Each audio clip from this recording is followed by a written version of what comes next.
함께 나누실 말씀은 신약성경 사도행전 24장 22절에서 25절까지의 말씀입니다. 신약성경 231페이지에 있습니다. 사도행전 24장 22절에서 25절까지의 말씀입니다. 신약성경 231페이지에 있습니다. 찾으셨으면 신약성경 231페이지 사도행전 24장 22절에서 25절까지 우리 한 목소리로 천천히 같이 읽겠습니다. 벨릭스가 이 도에 관한 것을 더 자세히 아는 고로 연기하여 이르되 천부장 루시아가 내려오거든 너희 일을 처결하리라 하고 백부장에게 명하여 바울을 지키되 자유를 주고 그의 친구들이 그를 돌보아 주는 것을 금하지 말라 하니라. 수일 후에 벨릭스가 그 안에 유다 여자 드루실라와 함께 와서 바울을 불러 그리스도 예수 믿는 도를 듣거늘 바울이 의와 절제와 장차 오는 심판을 강론하니 벨릭스가 두려워하여 대답하되 지금은 가라 내가 틈이 있으면 너를 부르리라 하고. 아멘. 손을 들어 하나님 앞에 인사하겠습니다. 그리스도의 도를 알게 하옵소서. 좌우를 보고 인사합시다. 도를 아십니까? 여러분 길거리 가다 보면 도를 아십니까? 라고 하는 분들이 등장하죠. 누군지 다 알고 계시죠? 예, 우리 방송에도 나오고 대순진리의 사람들입니다.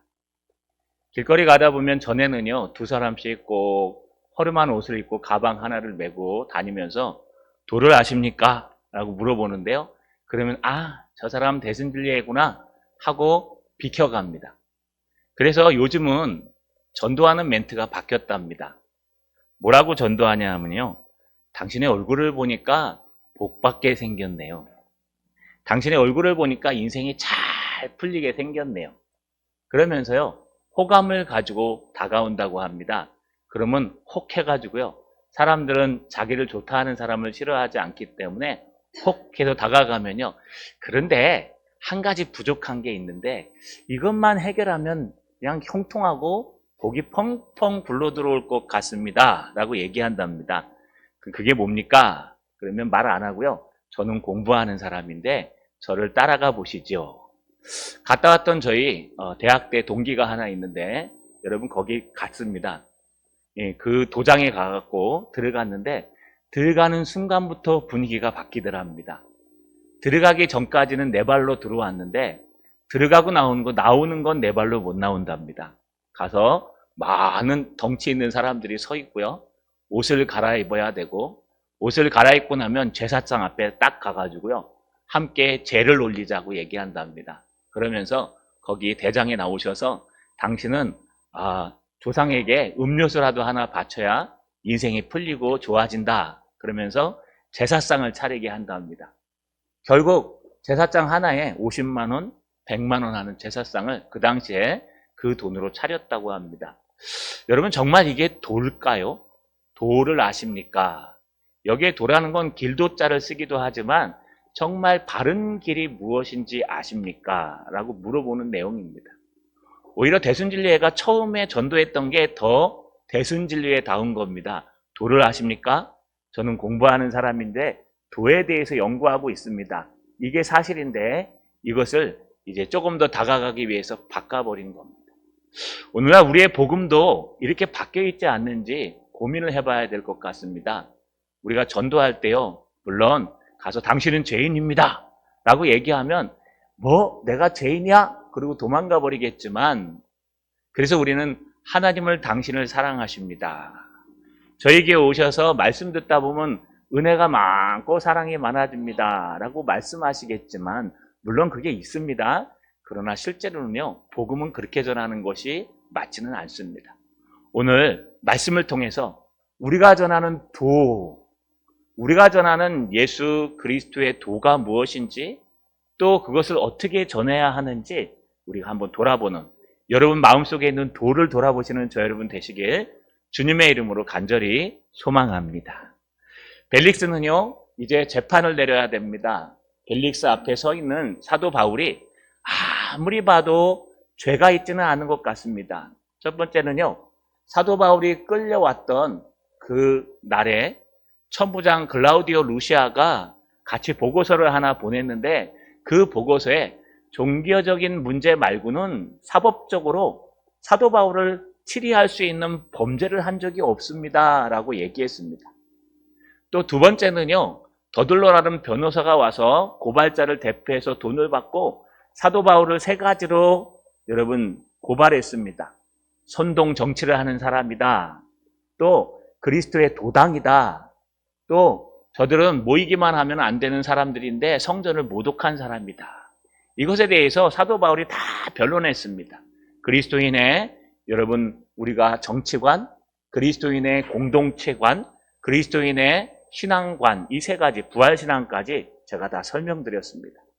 이걸 다 보고 나면은요, 결코 사도 바울에게는 뭐 고발할 수 있는 증거도 없고 그런 사람들도 다 허위고 실제로 목격자도 없고 사도 바울에게는 아무런 잘못이 없다는 것을 깨닫습니다. 그런데 그렇다면 벨릭스가 어떻게 해야 될까요?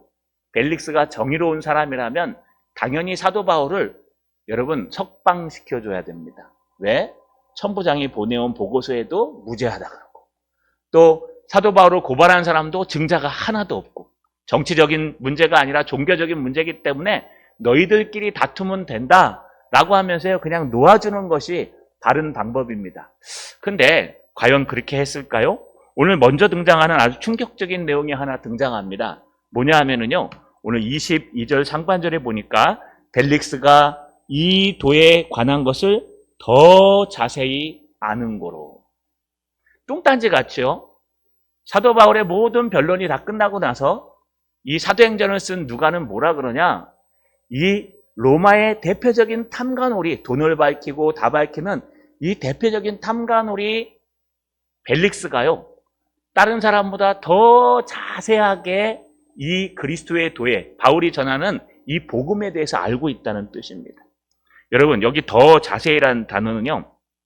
헬라어 원문대로 번역하면 가장 정확하게, 더 세세하게, 더 엄격하게 비교급입니다. 그럼 누구보다 더 자세히 알았을까요? 좀 전에 얘기했던 사도 바울보다 더 자세히 알았을까요? 그렇지 않습니다. 아마 두 가지 의미가 있는데 사도 바울을 고발했던 성경을 맡은 유대인들보다 훨씬 더 알았을 것이다. 더 자세하게 지적한다면 사도 바울을 고발했던 여러분 대제사장 아나니아와 그를 따르는 사두개 장로들보다는 이 복음에 관하여 더 자세하고 세세하게 알고 있었다. 이런 뜻입니다. 어떻게 알았을까요? 여러 가지 이유들을 역사가들이 이야기합니다. 그 당시에 전도자 빌립이 가이사랴에 살고 있다고 성경이 기록합니다. 사도행전 8장 40절에 보니까 빌립은 아소도에 나타나 여러 성읍들을 지나다니며 복음을 전하고 가이사랴에 이르니 아마 이때까지 빌립 집사가 가이사랴에서 복음을 전했을 것이다. 두 번째는 뒤에 등장하는 이 벨릭스의 유대 세 번째 아내인 드루실라가 사실은 이 복음에 관하여 알고 있었을 것이다. 왜냐하면 뒤에 보시면 제가 사본에서 가져온 말씀을 가지고 드루실라가 먼저 만나자고 얘기했던 것을 말씀드릴 수 있습니다. 또 세 번째는요, 벨릭스는 많은 그리스도인들을 심판했기 때문에 아마도 그것에 대해서 선명하게 알고 있었을 것이다. 마지막으로 사도행전 10장에 등장하는 고넬료, 백부장 고넬료가 이 가이사랴에 있을 것이다. 여러 가지 이유는 있지만 정확한 것은 오늘 누가는요, 이 이방 사람, 그것도 탐관오리의 대표적인 로마 사람, 이 사람이 지금 성경을 갖고 있는 대제사장 아나니아나 또 장로들이나 유대인들보다 복음에 대해서 더 선명하고 더 자세히 알고 있다는 뜻입니다. 여러분 이게 아주 충격적인 사실입니다. 이 한 구절이요 별것 아닌 것 같지만 한번 생각해 보세요. 여러분 벨릭스가 성경을 일독했을까요? 이 당시에 갖고 있던 구약 성경과 또 돌아다니는 이런 서신들에 대해서 그걸 찾아다가 뭐 1독하고 10독하고 20독하고 100독 했을까요? 아마 안 했을 거예요. 아마 그가 하는 많은 광로를 통해서 복음에 대해서 들었을 거예요. 반면에 여기 찾아온 대제사장 아나니아나 사두개인들이나 또 일부 섞여 있는 바리새 장로들은요, 성경을 늘 접하는 사람들이었어요. 여러분 지금은 성경을 주머니에 넣고 다닐 수 있죠. 저도 군대에 있을 때 여기다 기도원 성경 알잖아요. 우리 전에 헌금했던 이 주머니에다가 딱 들어갑니다. 건빵 바지랑. 그러면요, 훈련 받다가 중간에 말씀 한 구절 펴서 읽고 화장실 가서 읽고 은혜 받고 기도하고 한 적이 있어요. 그래서 우리가 기도원 성경을 보내고 하지 않았습니까? 마찬가지입니다. 지금은 성경이 인쇄술이 발전해서 포켓 성경으로 가지고 다녀요. 아니, 심지어 눈만 좋으면요, 여러분 더 조그만 성경도 있어요. 또 성경을 갖다 5권으로 나눠갖고 요만한 소책자 성경을 들고 다니기도 합니다. 아니, 더 발전해서요, 이제 휴대폰만 들고 다니면 성경 이 안에 다 깔려 있어요. 그렇죠? 여러분 성경 어플 없는 분 안 계시죠? 어플이 뭔지도 모르겠고 성경이 이 안에서 튀어나오는지 안 튀어나오는지 모르겠고 나는 오직 책으로 된 성경만을 원한다? 그건 옛날 사람입니다. 요즘은 어플로 봐도 돼요. 문제는 무엇이냐? 지금이야 성경을 누구나 다 가질 수 있었지만 당시에는 성경을 가질 수가 없었습니다. 회당에 유일하게 강대상 앞에 제사 지는 그 앞에 성경 두루마리 성경 한 권 있을까 말까 한 거예요. 빌립 성당에 회당에 가보면요, 거기 우리 서기관들이 쓴 성경이 한 권 있을까 말까 해요. 물론 예루살렘엔 있었습니다. 왜냐하면 인쇄술이 발전하지 않았기 때문에 양피지에다가 이렇게 여러분 조각으로 해서 집어 넣는 거예요. 피를 갖다 묻혀서 가죽에다가 그걸 두루두루 말아갖고 이렇게 묶어 놓는 거예요. 그래서 다 읽을 수가 없기 때문에 말씀을 강론하기 전에 사람들이 나와서 순서대로 말씀을 봉독한다 그러죠. 여러분 사실 말씀 봉독 다른 사람이 하는 게 좋은 겁니다. 예전 모습입니다. 그러나 우리가 예배를 짧게 줄이기 위해서 제가 다 합니다. 여러분 말씀 있는 사람이 따로 있고 강독하는 사람이 따로 있었어요. 그래서 말씀 있는 사람이 나와서 아무나 청년이면 다 읽을 수 있었는데 제가 전에 말씀드렸죠. 갈릴리 사람들은 안 시켰다고. 왜냐하면 사투리가 너무 심해가지고 갈릴리 사람들은 사투리를 쓰기 때문에 절대로 읽는데 시키지 않았답니다. 어조가 있어서. 그 정도로 하나님의 말씀은 회당이나 가야 있었고 조그만 회당에는 아예 없고요. 큰 회당에나 가야 두루마리 성경으로 이만큼 성경을 쌓아놨습니다. 그러니 벨릭스가 어떻게 그 두루마리 성경을 읽을 수 있겠습니까? 그런데 여기 벨릭스보다 성경을 더 자세히 알 수 있는 더둘로가 아니죠. 여러분 아나니아와 대제사장 아나니아와 장로들은요. 얼마든지 성경을 볼 수 있었어요. 가서 두루마리 성경을 내가 원하는 곳에 펴서 읽을 수 있고 처음부터 끝까지 일독할 수도 있고 몇 독을 반복해서 읽어도 아무도 건들지 않습니다. 누구나 읽을 수 있었기 때문에. 그런데도 불구하고 성경을 가지고 성경을 맡고 성경을 늘 읽는 이 유대 사람들보다 더둘로가 이 메시아에 대해서 그리스도에 대해서 말씀에 대해서 더 자세히 알고 있었다.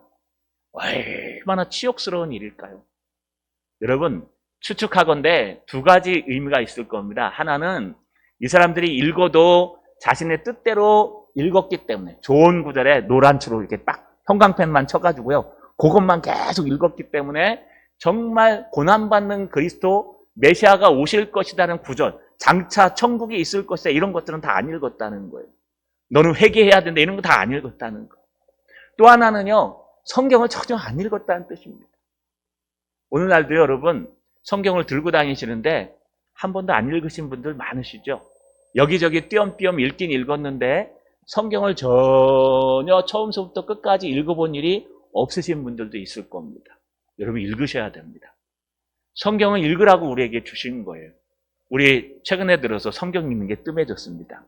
우리 300독은 지나갔고요. 600독. 저는 목회할 동안 한 1000독 하고 싶은데 지금 600독을 향해 가는데 이제 총 채워지지가 않아요. 저도 지금 읽고 있습니다만 여러분 성경 읽으셔야 돼요. 성경 안 읽으시면 나중에 가면요. 안 믿는 사람들이 와서 여러분한테 질문한다니까요. 너 성경에 그거 있는 거 모르나? 그것도 안 읽어봤나? 우리가요. 하나님의 말씀을 맡은 자가 중요한 게 아니라 하나님의 말씀을 들고 다니는 게 중요한 게 아니라 그 말씀을 읽고 또 읽고 듣고 또 듣고 묵상하는 게 더 좋습니다. 벨릭스는 성경의 근처에 가지도 못했는데 성경에 등장하는 깊은 내용인 메시아가 오시면 구원을 얻는다. 예수 그리스도가 오시면 구원을 얻는다. 이 핵심 구절에 대해서 성경에 말하는 모든 것들을 유대인들보다 성경을 들고 다니는 성경을 갖고 있는 유대인들보다 더 자세히 알고 있었다는 거예요. 여러분 우리가 성경을 안 읽고 안 하면요 이단들이 많이 생길 겁니다. 왜냐하면 그래야 우리가 성경을 읽으니까요. 우리가 복음을 안 들으면 우리 바로 옆에 이단들이 더 생길 거예요.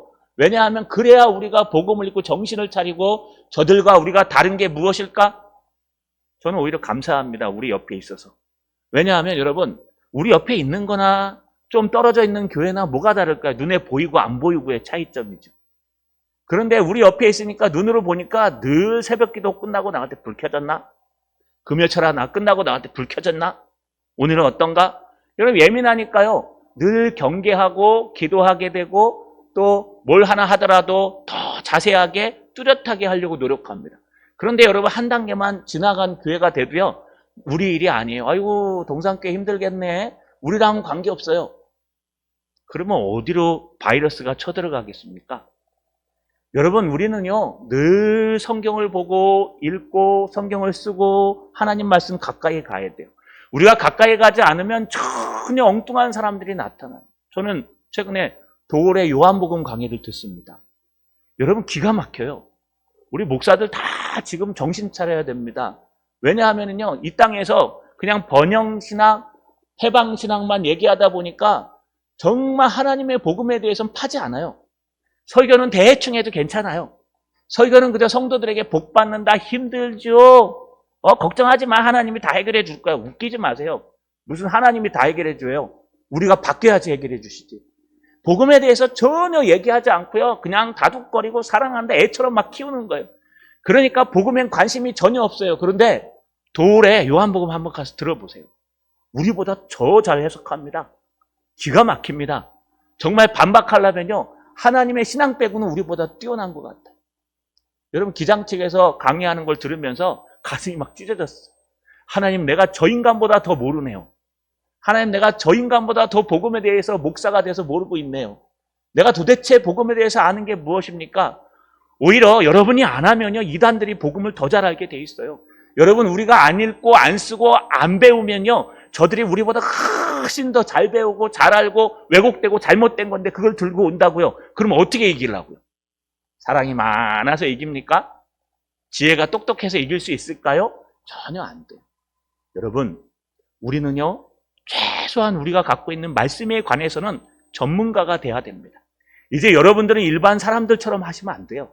여러분들은 하나님의 말씀에 대해서 읽고 또 읽고 궁금하면 주석을 찾아보고 목사한테 물어보고 해서요. 우리는 말씀에 무장된 사람이 돼야 돼요. 그런데 중요한 게 하나 있습니다.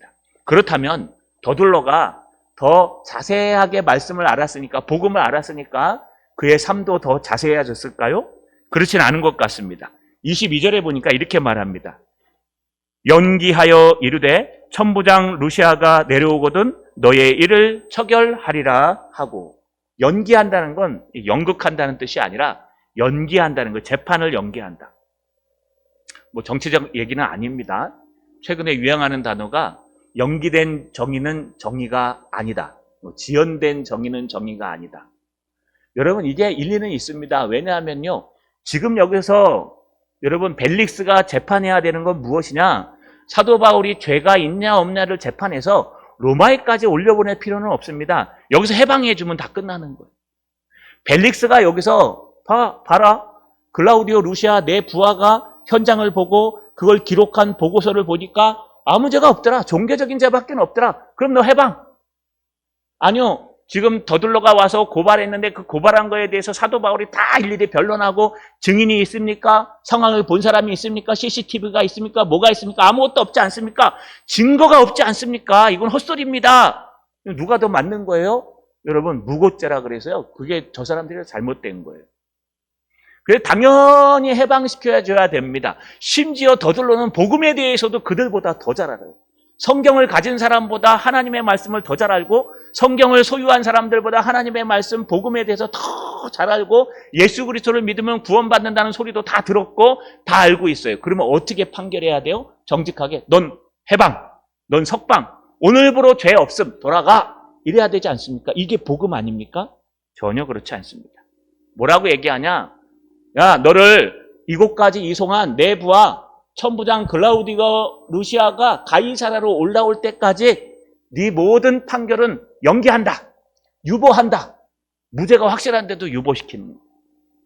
여러분 이거는 다른 마음이 있기 때문에 한 겁니다. 우리가 뒤를 살펴보면 이렇게 연기한 이유가 있습니다. 정의로워서도 아니고요. 그것이 맞아서도 아닙니다. 무죄인 줄을 알면서도 유보한 이유는요. 여러분 여러 가지가 있는데 첫 번째는요. 아마도 앞에서 말씀드린 것처럼 대제사장 아나니아가 뇌물을 바쳐서 이 더둘로가 뇌물을 먹고 있었을 것이다. 그래서 아나니아의 고발을 무시할 수가 없었을 것이다. 두 번째는요. 여러분 아마도 이단의 교주인 바울이니까 여러분 요즘 이단들은 교주들이 돈이 많지 않습니까? 그래서 아마 엄청난 돈을 갖고 있을 것이다. 숨겨놓은 돈을 어쩌면 하나 얻을 것이다. 뒤에 그 이유를 등장합니다. 세 번째는요. 아마도 유대인들의 지도자들이 나를 싫어하면 반란을 일으켜서 폭동을 일으킬 수 있으니까 조심해야 된다. 마지막으로는요. 뒤에 이제 베스도 자기의 기한이 거의 다 끝나가기 때문에 내가 있는 동안에는 사건이 발생하면 안 되고 아무 사건도 없던 이런 무사건 그런 아무 사고도 없는 그런 조직체를 만들어야 된다. 어떤 이유인지는 잘 몰라요. 분명한 것은 이런 이유들이 다 타당합니다. 그런데 중요한 건 무죄인 것을 알면서도 풀어주지 않는 이 더둘로가 과연 복음을 받은 사람일까요?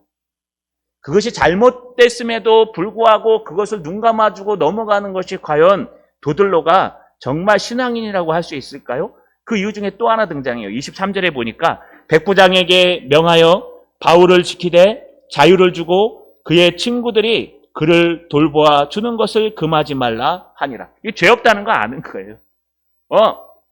사도 바울의 판결은 유보. 아직 안 된다. 저 글라우디오 루시아가 올라와서 증언해 줄 때까지는 유보. 여러분 성경 기록에 어디도 글라우디오 루시아가 올라오겠다는 말이 없습니다. 또 성경 어디에도 글라우디오 루시아가 올라왔다 갔다는 소리가 없습니다. 그러니까 이거는 거짓말이에요. 그냥 사도 바울을 더 구류하고 가둬두기 위해서.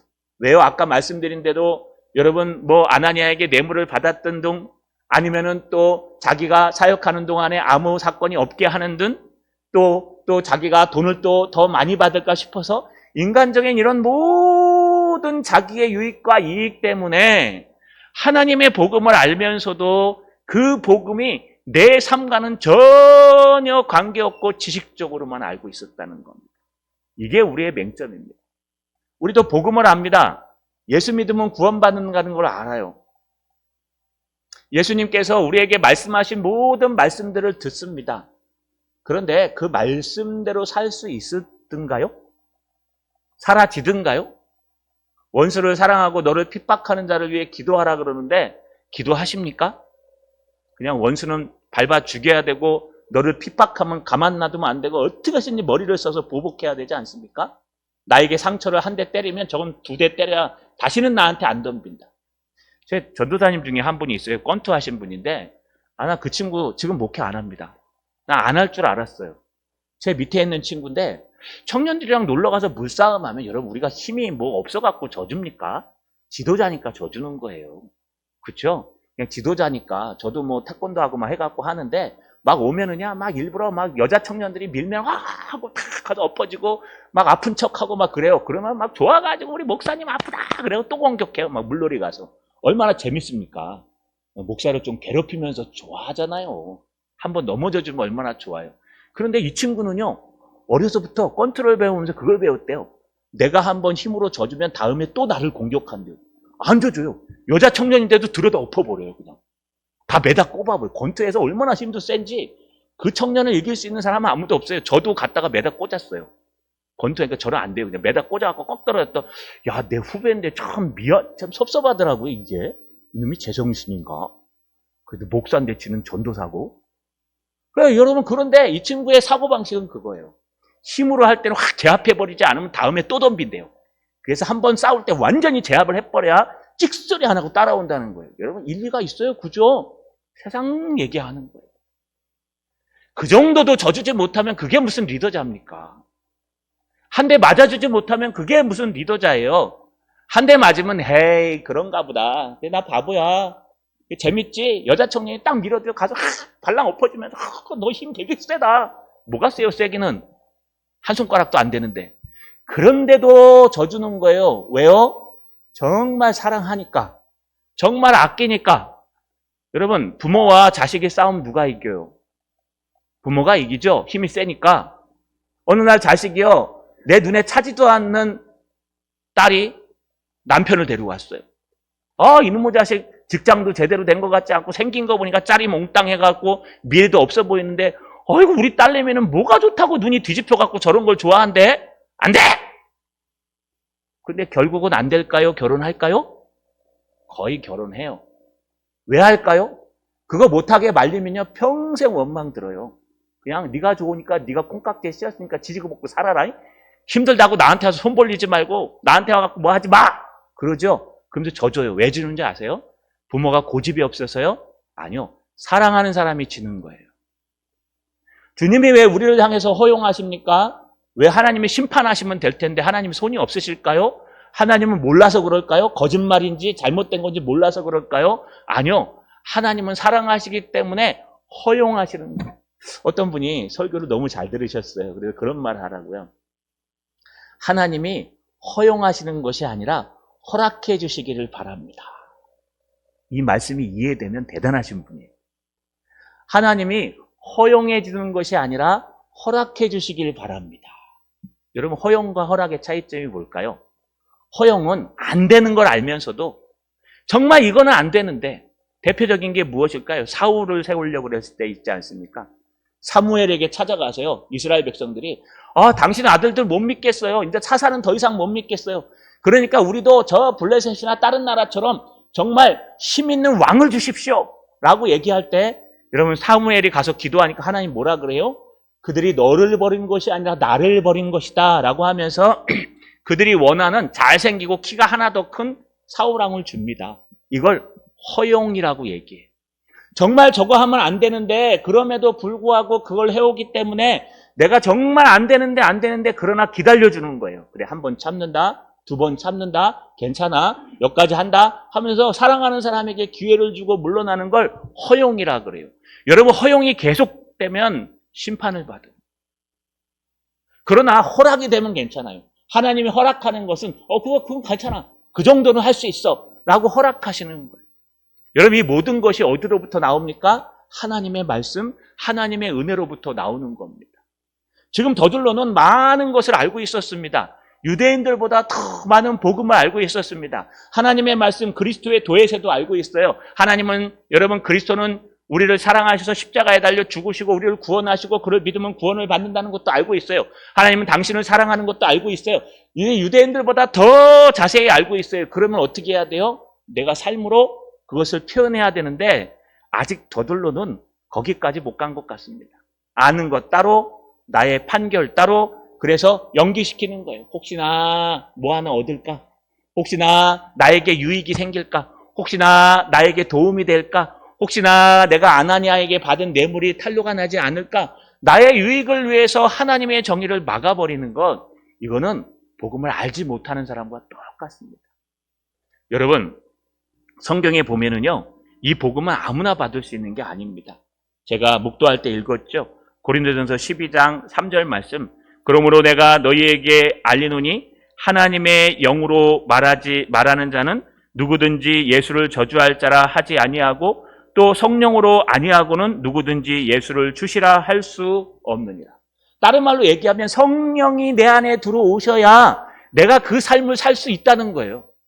성령이 내 안에 들어오셔서 내 마음을 열어주셔야 내가 알고 있는 그리스도의 복음이 내 삶으로 내려와서 이제는 내 안에 사는 것이 내가 아니라 예수 그리스도가 되고 내가 어떤 실수나 잘못을 하면 하나님이 곧 부활의 신앙으로 살아계신 모습으로 우리를 야단칠 줄 두려워하고 하나님이 무서워서 함부로 살아갈 수 없는 정말 예수 그리스도의 복음이 우리를 구원하고 우리를 바꿔버리는 참된 신앙이 된다고 말하는 거예요. 할렐루야. 여러분이 성령 받았는지 예수 그리스도가 정말 나에게 진정한 중심에 서 계시는지 길이요 진리요 생명 되신 예수를 따라가는지 한번 돌아보시는 여러분 되시길 주님의 이름으로 간절히 소망합니다. 그렇다면 벨릭스는 그냥 여기서 끝났을까요? 그렇지 않습니다. 여러분 오늘 본문에 보니까 24절에 수일 후에 벨릭스가 그 안에 유다 여자 드루실라와 함께 와서 바울을 불러 그리스도 예수 믿는도를 듣거늘. 벨릭스가요 다 자세히 알고 있었어요. 그래서 이제 며칠이 지났습니다. 재판이 연기됐습니다. 연기된 재판 후에 아마 그 감옥으로 불러서 찾아갔을 것 같아요. 물론 접견실에서 만났겠죠. 만났는데 누구와 함께 갔냐? 유다 여자 두루실라라고 얘기합니다. 여러분 여기 두루실라라는 단어가 처음 등장하는데 이 두루실라는요. 유대왕 아그리빠 1세의 막내딸, 세 번째 딸이었습니다. 그런데 아그리빠 2세, 그러니까 그 다음에 왕이 된 아그리빠 2세의 누나였어요. 또 버니게라는 그 여인과 사도행전 25장 13절에 등장할 건데 자매였습니다. 그녀는 여러분이 잘 알고 있는 가장 이쁜 여인 알죠? 클레오파트라의 손녀였습니다. 결국 벨릭스는요. 세 번째 아내로 이 두루실라를 맞이했는데 그냥 유대 여자 두루실라를 맞이한 게 아니라 이 유대 여자 두루실라가요. 엄청나게 여러분 복잡합니다. 이혼을 2번이나 거의 3번을 합니다. 여러분 두루실라가 처음에 지도자의 아내가 되기 위해서 여러분 누구를 만나냐? 콤바겐의 왕자 에피파네스를 만납니다. 그래서 약속합니다. 약혼을 했는데 중요한 건 여러분 저도 최근에 연구하면서 알았습니다. 터키 여자나 이슬람권의 여자들은 여러분 할례를 해야 시집을 옵니다. 할례를 하지 않으면 여러분 잠자리도 같이 안 한답니다. 지저분한 사람이라고. 이게 이 유대인들의 그런 관계의 문화입니다. 그러니까 이 여인이요. 이방 왕과 결혼하는데 약혼하고 나서 결혼할 때 에피파네스한테 할례라도 좀 해주세요. 이게 신앙이니까. 라고 했는데 그가 거절해서 바로 그와 이혼을 했습니다. 또 지나고요. 오빠의 중매로 에메사라는 사람, 에메사의 왕 아지주스라는 사람과 결혼했는데 여러분 그때 나이가 15살이었어요. 소녀 15살짜리가. 그래도 신앙은 있어서 할례를 해달라고 부탁합니다. 그러다가 여러분 너무 미인이어서 여러분 또 다른 사람이 유혹해서 결국은 그에게 넘어가고 결국은 여러분 그 미모 때문에 벨릭스가 구부러에서 보고 그 여인을 아내로 취하기 위해서 유혹합니다. 거기에 이 두루실라가 넘어가서요. 그의 앞에 유대교를 믿기로 할례를 하기로 하고 결혼했던 여러분 그 왕자와 결국 이혼을 하게 됩니다. 아지주스와. 그리고 벨릭스의 세 번째 아내가 됩니다. 참 복잡하죠. 유대 여인이라면 하나님의 말씀을 알고 있고 유대 여인이라면 하나님을 알고 있기 때문에 함부로 그렇게 결혼하고 이혼하고 하지 않습니다. 물론 어쩔 수 없습니다. 요즘은 이혼이 흔한 거기 때문에 제가 그것을 잘못됐다 잘됐다 얘기하는 게 아니라 여러분 이 당시에는 흔한 게 아니었어요. 이 당시엔 유대 신앙을 가진 사람들은 원래 정말 하나님 앞에서 진실한 신앙인과 약혼하고 결혼하고 따라가는 거예요. 첫 번째 남자인 15살에 만난 그 사람에게 여러분 한 건 다행이에요. 그러나 그 다음에 약속하고 하나님을 믿겠다고 약속하고 사는 사람과 함께 살다가 더 좋은 로마의 여러분 총독이란 사람이 유혹을 하니까 그냥 신랑 벌어버리고 이쪽으로 시집 온 거예요. 2번이나 이혼하고 세 번째 남자를 만난 겁니다. 바로 이런 여인이 두루실라인데 여러분 F.F. 브루스라는 유명한 신학자는요. 지금 이렇게 사도 바울을 만나러 온 이유에 대해서 사본에 이렇게 기록해 있어요. 시리아 사본에 그녀는 벨릭스에게 바울을 불러 그가 말하는 것을 듣게 해달라고 청하였고 그는 그녀를 만족시키기 위해 바울을 불렀다. 그러니까요. 이 유대 여인 두루실라 절제하지 못해서 많은 남자를 만나고 벨릭스를 만난 이 유대 여인 두루실라가 여러분 벨릭스에게 청한 거예요. 세 번째 아내가 바울이 왔다는데 유대에서 왔다는데 바울이 전하는 그 말씀을 좀 듣고 싶습니다. 바울이 전하는 그 복음을 좀 듣고 싶습니다. 한번 들으러 갑시다. 라고 얘기하는 바람에 수일 후에 벨릭스가 자기의 권한을 가지고 두루실라를 데리고 사도 바울에게 가서 뭐라고 얘기합니까? 바울을 불러서 그리스도 믿는 도를 얘기해 봐라. 우리가 듣겠다. 라고 얘기하는 겁니다. 많은 아이러니가 숨어 있죠. 두루실라도 과연 이 복음을 드러낼 수 있을까? 벨릭스도 그렇죠. 그런데 하나님의 은혜는 그래야만 아내를 잘 만나서 아내가 복음을 들을 수 있는 기회를 주셨다는 거예요. 여러분 드디어 사도 바울이 복음을 전합니다. 뭐라고 전할까요? 우리 잘 아는 거 알죠? 하나님은 당신을 사랑하십니다. 하나님은 벨릭스 당신이 어떤 인간인지 상관없습니다. 하나님은 당신을 사랑합니다. 예수 믿고 구원받으세요. 두루실라 당신이 어떤 인생을 살아왔든지 상관없어요. 하나님은 다 용서하십니다. 하나님은 당신을 사랑하십니다. 오늘날 우리의 복음은 이렇게 전하지 않습니까? 사형리조차도 여러분 하나님은 당신을 사랑하십니다로 시작해요. 우리의 모든 복음들은 다 이래요. 어떤 분들은 여러분 가게 가서 하나님은 여기를 축복하시길 원하십니다. 원한다는 것도 괜찮아요. 하나님은 이 가게를 축복하십니다. 샬롬 하면서 들어가요. 물론 그거 잘못되지 않았습니다. 필요합니다. 그런데 복음은 거기서 시작하는 것이 아닙니다. 실제 복음은 여러분 우리가 죄인이라는 것부터 시작해야 됩니다. 오늘 사도 바울 뭐라고 전합니까? 사도 바울이 전하는 말씀을 보십시오. 의와 절제와 장차 오는 심판에 대하여 사도 바울이 강론했다고 얘기합니다. 강론했다는 건 자세하게 설명하는 거예요. 근데 여러분 왜 의고 왜 절제고 왜 장차 올 심판일까요? 이게 오늘의 관건입니다. 여러분 더들로는 이미 복음을 어느 정도 알고 있어요? 또 더들로는 예수 믿으면 구원받는다는 것도 알고 있어요? 하나님이 우리를 사랑하셔서 그 하나밖에 없는 외아들을 우리를 대신해서 십자가에 달려 죽이시고 그를 믿는 모든 사람들을 그 십자가의 은혜로 용서하신다고 알고 있어요? 그래서 예수님을 만나면 우리 인생이 변화된다는 걸 다 들었어요. 그런데 사도 바울은 그것을 전하면 되잖아요. 그런데 의와 절제와 심판을 전합니다. 여러분 여기 의와 절제가 한 묶음이고요. 장차 올 심판이 두 번째입니다.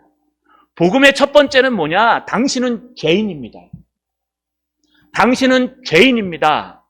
당신은 하나님을 만날 수 없는 분전된 죄인입니다. 당신의 조상 아담이 범죄함으로 말미암아 하나님의 영광에 이르지 못할 뿐만 아니라 그 원죄가 당신 마음속에 있기 때문에 당신은 그 모습 그대로 가지고는 하나님을 절대로 만날 수 없습니다. 여러분 당신이 죄인입니다가 원래 복음의 시작이에요. 근데 이렇게 전하면 우리 대순진리랑 똑같잖아요. 도를 아십니까? 아이고 대순진리 하고 가죠. 우리도 가갖고 당신은 죄인입니다. 그러면 내가 뭔 죄를 졌는데? 내가 뭐 잘못했는데? 말해봐. 난 담배꽁초도 잘 짓고 잘하는데 뭐가 잘못됐어? 이렇게 시작하면 여러분 우리가 복음을 전할 수 있겠습니까? 그렇기 때문에 하나님은 당신을 사랑하십니다 라고 시작하는 거예요. 근데 실제 복음은 그게 아니에요. 성경에서 말하는 복음은 창세기에 등장하듯이 당신은 죄인입니다가 시작이에요. 근데 왜 의와 결제를 얘기할까요? 여러분 의의 반대말이 뭡니까? 불의예요. 누가 불의해요? 지금 이 복음을 듣고 있는 벨릭스가 대표적인 탐관오리요 로마의 불의한 사람 중에 하나였어요. 가까이 불의한 걸 볼까요? 사도 바울이 죄 없음을 알면서도 불구하고 혹시 돈을 받을까봐 유대인들에게 뭐 얻을까봐 여러분 그를 풀어주지 않고 재판을 연기시켜 버립니다. 또 불의한 게 하나 있어요. 여러분 앞에 역사서를 우리가 사도행전 24장 앞에 쭉 보니까요. 벨릭스가 돈을 받기 위해서 출세를 원하는 사람 중에 하나다. 그는 모든 일에 있어서 뇌물을 좋아하며 재판할 때는 뇌물을 바랬다. 뇌물을 바치면 선처해주고 뇌물을 주지 않으면 무죄인 사람도 유죄로 만들거나 무한정 재판을 연기시켜 골탕을 먹이는 자로 유명했다. 벨릭스에게 지금 필요한 것은 복음이 아니라 인간의 타락한 것이 아니라 바로 돈이었다. 여러분 그러니 벨릭스는 복음에 대해서 알기는 아는데 복음보다 더 중요한 게 있는데 다음 주에 할 거지만 여러분 그에게는 자기의 성공과 명예와 돈이 더 중요하고 자기의 유익이 중요하기 때문에 내가 죄인인지 모르는 사람한테 어떻게 예수님이 필요하겠습니까? 여러분 지금 배고프지 않은 사람한테 밥을 주면 밥을 먹어요? 안 먹습니다. 배가 엄청나게 부른데요. 밥을 갖다 딱 갖고 야 이거 마치겠으니까 밥 먹으라면 밥 먹어요? 안 먹어요. 배가 고파야 먹을 수 있는 거예요. 내가 죄인인지 알아야 이 죄에 대해서 어떻게 할고 고민하다가 예수를 만나는 건데 여러분 오늘날 우리는 하나님은 사랑이십니다. 너무 이런 데 빠져 있다는 거예요. 복음에 대해서 조차 모릅니다. 그래서 사도 바울이 의를 얘기한 거예요. 당신 불의합니다. 하나님은 의로우신 분입니다. 다른 게 무엇인지 먼저 찾아보세요. 라고 그 가슴을 팍 찔러버리는 거예요. 두 번째 왜 절제를 얘기했을까요? 여러분 절제는 두루실라 때문에 얘기했어요. 앞에 설명드렸죠. 3번이나 이혼하고 4번째 벨릭스를 만났는데 첫 번째는 이해해요. 내가 유대교 하나님을 믿는데 할례도 안 하고 하나님도 안 믿는다니까 너랑은 안 해. 15살에. 그리고 두 번째는 뭐라 그러냐. 그래도 할례를 행하고 유대교를 믿다 하니까 그래 합시다. 했는데 마음에 안 들어요. 더 높은 사람이 벨릭스가 또 이혼하고 또 이혼하고 가갖고 벨릭스에게 시집간 거예요. 셋째 아내로. 이렇게 무절제하고 하나님의 성령의 열매인 절제나 내 욕망의 모든 것들을 내려놓는 그 모든 것들을 못하고 있는 드루실라에게 지금 사도 바울이 넌 절제 좀 해! 라고 가르쳐 주는 거예요. 여러분, 이게 복음의 시작이에요. 당신은 죄인입니다. 당신은 죽을 수밖에 없는 죄인입니다. 당신에게는 소망이 없습니다. 당신에게는 더 이상 하나님을 만날 수 있는 길도 안 열립니다. 아무리 착하게 살려고 해도 주님 앞에서는 죄인입니다. 이게 복음의 시작이에요. 그리고 나서 두 번째 시작이 뭐냐? 두 번째 문장은 장차 오는 심판이에요. 여기 심판, 장차 오는 심판이라는 건 미래에 던져질 일들 이런 뜻이에요. 여러분, 심판이라고 하는 단어는 재판, 판정을 얘기해요. 분명히 죄에 대해서 심판이 있다는 거.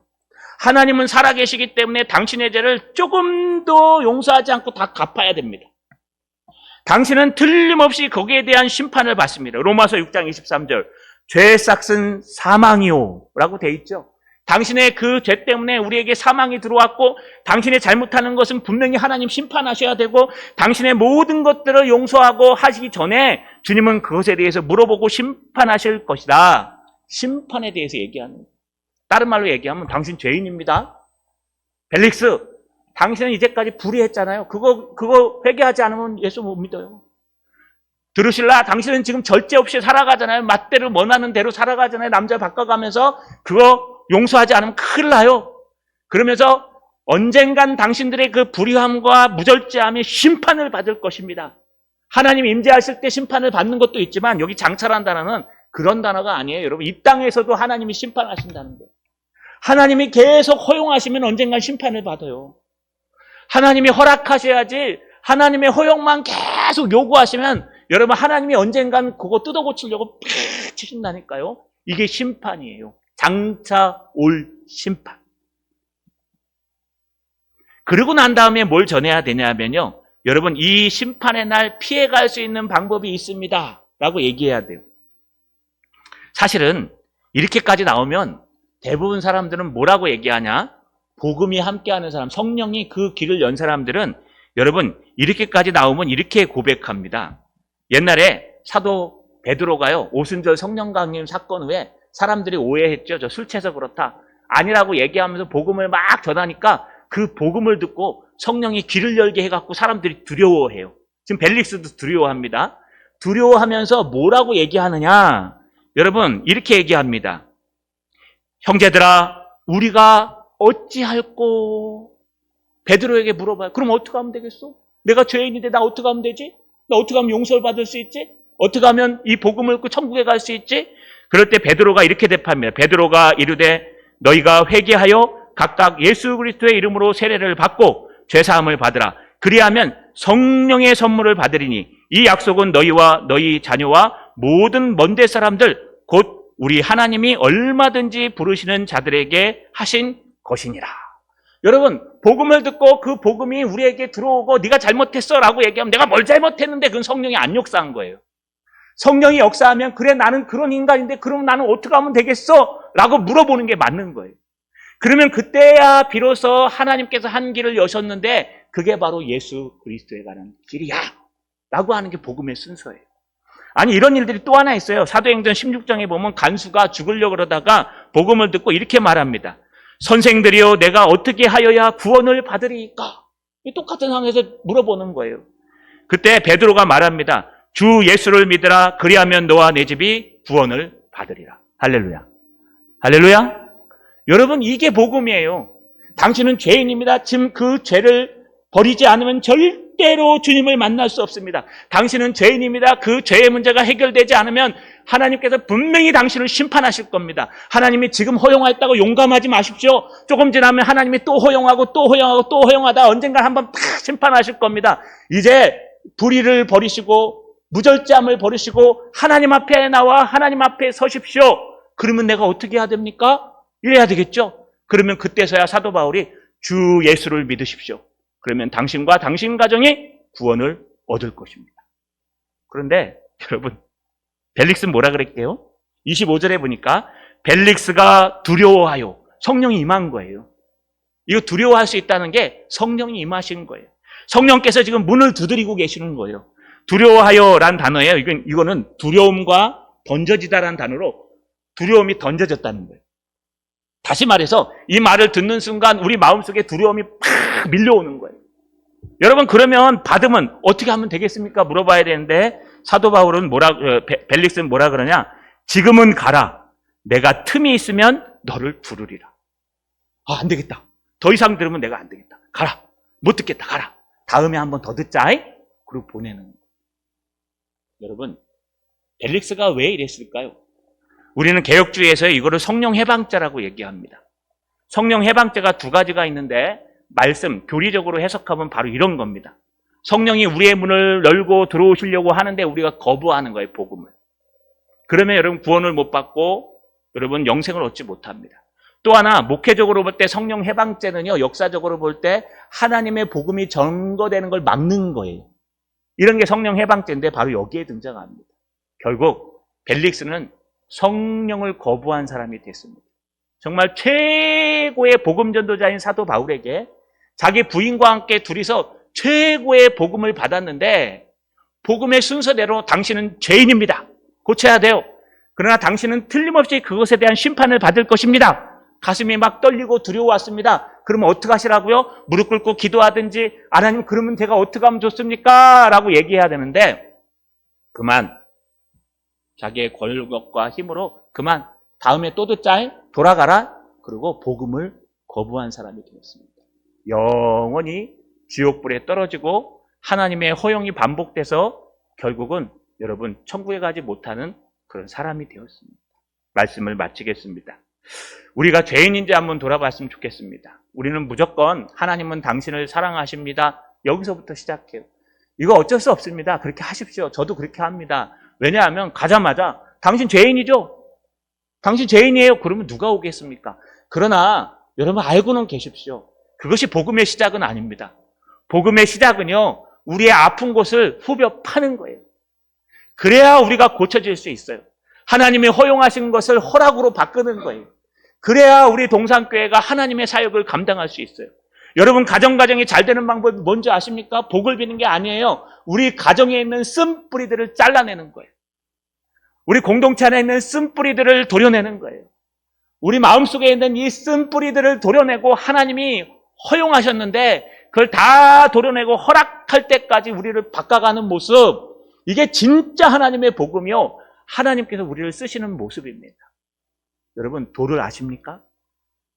우리는 도를 너무 모르고요, 그냥 사람들이 떠드는 대로, 어쩔 때는 성경도 세상 사람들보다 모를 때도 있습니다. 여러분, 다시 복음으로 돌아오십시오.